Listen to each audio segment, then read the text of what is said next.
అదేవిధంగా ఈరోజు అమరావతి గురించి మాట్లాడాల్సి వస్తే ఈ ల్యాండ్ పూలింగ్ కాన్సెప్ట్ అనేది ప్రపంచంలో 4 దేశాలు చేసినాయి. 1 జర్మనీ, 2 జపాన్, 3 సౌత్ కొరియా. ఇవి కూడా మ్యాక్సిమం చేసిన ల్యాండ్ పూలింగ్ 2000 ఎకరాల లోపు. రెండోది ల్యాండ్ పూలింగ్ చేసినప్పుడు ఆ ప్రాంతంలో ఉన్న వ్యక్తులందరినీ కూడా డిస్ప్లేస్ చేసి వేరే ప్రాంతానికి తీసుకువెళ్ళి ల్యాండ్ పూలింగ్ చేశారు.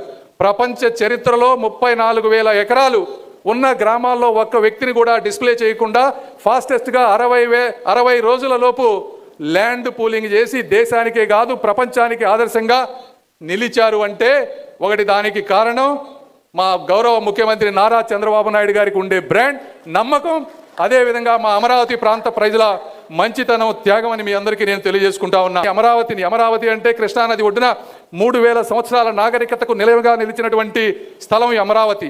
శాతవాహనుల సామ్రాజ్యం సాక్షి అమరావతి. బౌద్ధ స్తూపాలతో బాసిల్లినటువంటి భూమి అమరావతి.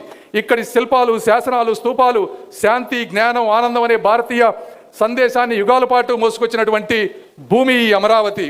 ఇలాంటి అమరావతిని భారతదేశంలోని అత్యంత ఆధునిక ప్రణాళికబద్ధమైన రాజధానిగా అవతరించే విధంగా ఒక మహాసంకల్పానికి ఇది చిహ్నంగా ఉండబోతా ఉంది. విస్తృత రహదారులు, పచ్చని ప్రదేశాలు, ప్రపంచ స్థాయి ప్రభుత్వ సంస్థలుతో ఈ అమరావతిని ఒక గొప్ప నగరంగా నిలబెట్టబోతా ఉన్నాయి.